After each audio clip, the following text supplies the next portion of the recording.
Majestade Imperial Dom Pedro I. Através do cinema, do teatro e da televisão, hoje a figura de Dom Pedro I é muito mais viva do que nos livros de história. As faces diferentes do primeiro imperador do Brasil, reveladas através da arte brasileira e de seus grandes intérpretes, mostrando o homem por trás do mito. Algumas vezes fiéis à história, outras misturando a ficção com a realidade. O que importa é que podemos senti-lo vibrando novamente e conhecer mais intimamente o homem e o herói, o pai e o imperador, o marido e o amante. Parece que estamos a vê-lo, a ouvi-lo, sentindo que o seu sangue palpita ainda no nosso sangue brasileiro.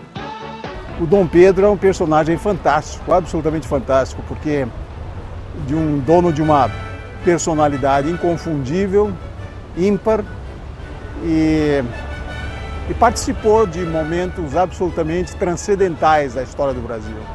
Eu sou muito fã de Dom Pedro. A minha preocupação era muito mais de que forma essa figura humana, né? Não a figura histórica, mas a figura humana, ele podia ao mesmo tempo manter a pose, né, de príncipe, né? E ao mesmo tempo viver como uma criatura qualquer, uma criatura do povo, que era uma criatura que gostava de se misturar com o povo, adorava o seu cavalo, adorava as mulheres todas. Isso é que me importava mais, né? E foi o lado talvez que me deu um pouco esse resultado do meu Dom Pedro, que de uma certa maneira a gente encontra de novo no Quintos dos Infernos, né? Essa lascívia, essa coisa nos Quintos, obviamente, com muito mais humor, com muito mais...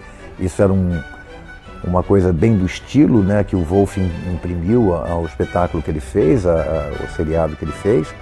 Mas eu acho que dos Dom Pedros que nós fizemos no Brasil, eu acho que os mais próximos são esse que o Wolff, com o Pasquim fazendo o Dom Pedro, e esse que eu fiz com a Maitê, são os mais próximos. Para mim eu acho que foi o meu trabalho mais importante até hoje, dentro da minha carreira.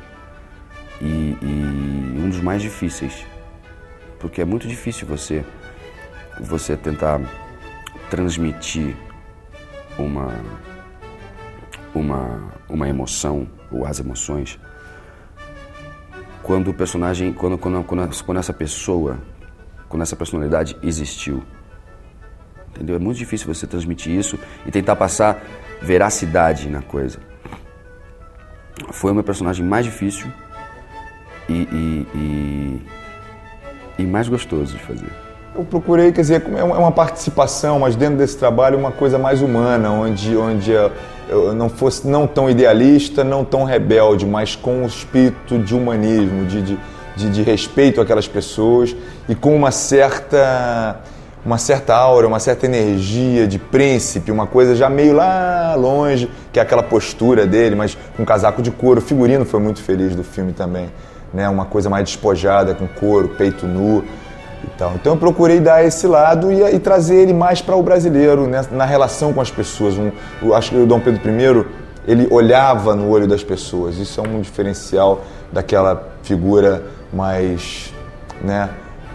De reinado, que olha todo mundo por cima. Acho que Dom Pedro I tinha essa característica, que é onde está o carisma dele. Um homem real, sensível, que viveu intensamente 36 anos. Pedro I nasceu da própria natureza brasileira. A identificação do seu temperamento com o temperamento do brasileiro de hoje é que o torna tão vivo diante dos nossos olhos. Eu acho que no Carlota Joaquina está mais próximo da realidade, né? É um Dom Pedro menos glamourizado, mais humano, já incorporando um espírito brasileiro, já totalmente fascinado pelas mulheres brasileiras, que é mais ou menos como eu acredito que ele realmente era. Dom Pedro I foi fascinante. Ferrar cavalos não ficava bem a um filho de reis. Falar gíria e conviver com a gente do povo também não. Rondar pelas senzalas com um olhar interessado nas escravas de boa aparência, menos ainda. As normas da etiqueta palaciana o aborreciam. Tinha uma natureza simples, preferia viver à vontade e usufruir cada instante da sua juventude.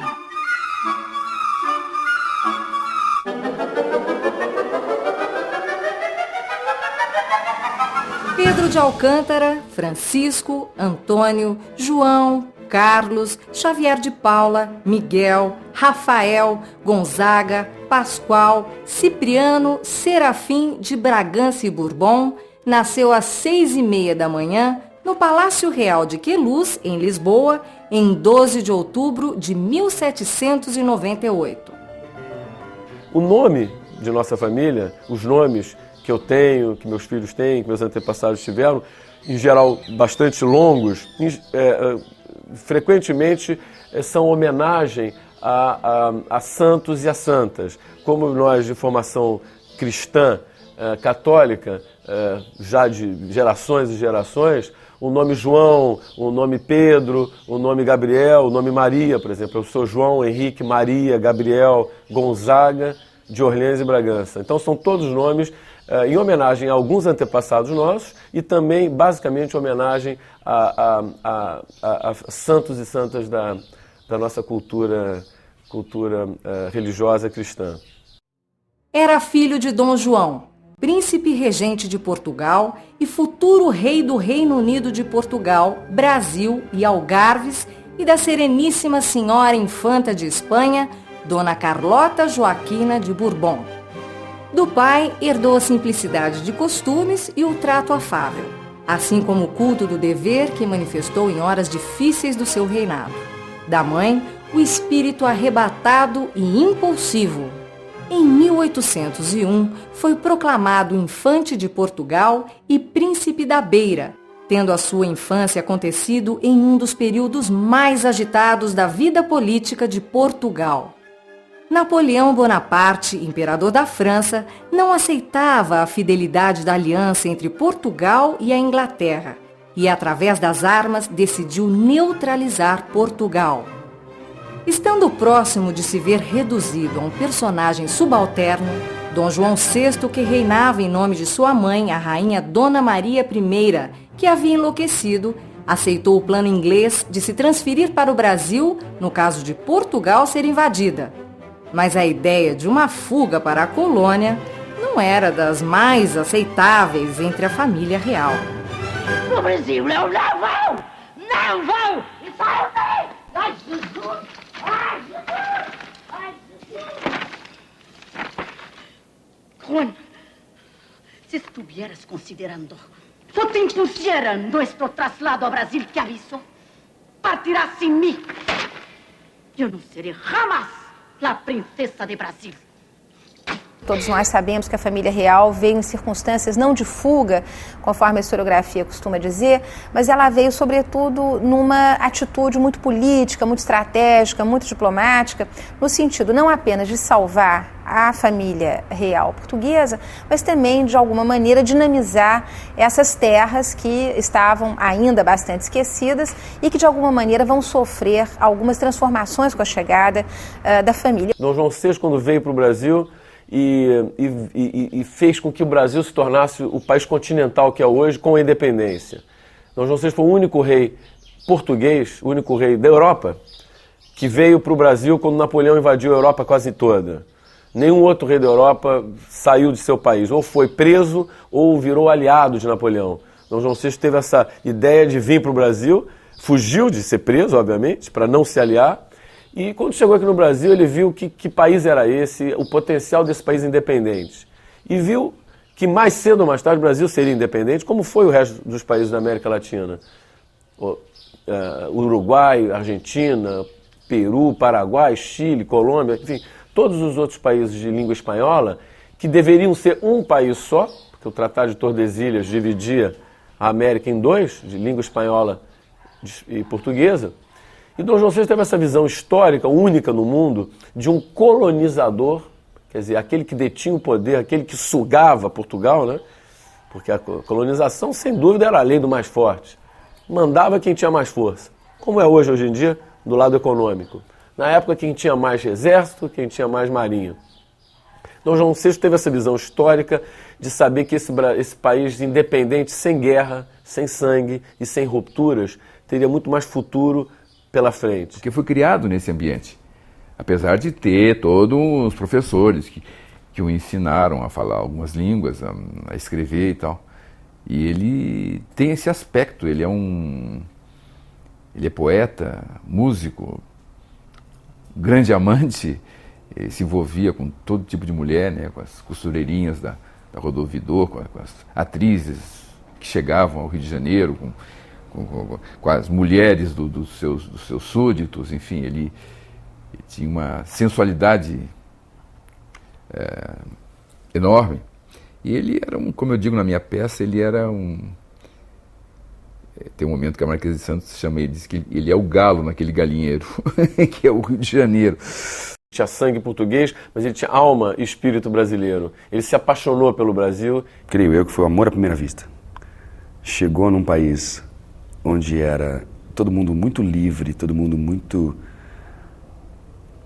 Para ele, eu acho que ele enxergava que era uma diversão morar aqui e viver e crescer como ele cresceu.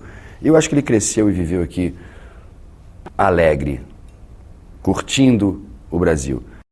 A criadagem do Paço de São Cristóvão murmurava a respeito das suas rondas noturnas.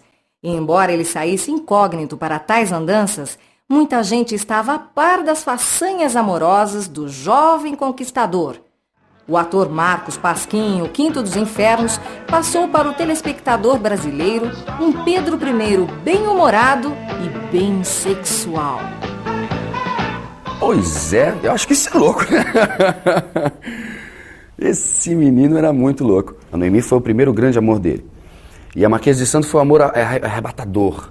Mas eram sempre casos passageiros. Dom Pedro não estabelecia ligações duradouras. A bailarina francesa Noémie Thierry foi a primeira a romper esse hábito. Não poderia haver momento mais inoportuno para esse episódio sentimental. Após demoradas negociações diplomáticas, achava-se a caminho do Brasil a arquiduquesa Maria Carolina Josefa Leopoldina, filha do imperador da Áustria, fora escolhida para esposa de Dom Pedro. A chegada da princesa que lhe haviam arranjado como noiva, em vez de melhorar seu estado de ânimo, parece tê-lo abatido e irritado mais ainda, como foi tão bem retratado no filme Carlota Joaquina, a Princesa do Brasil, de Carla Camurati, com o ator Marcos Palmeira. Também terás de casar-se um dia assim, Miguel. Não te esqueças disso. Calma, Pedro. Não te aborreces comigo, hein? Sabes que não quero pensar sobre isso.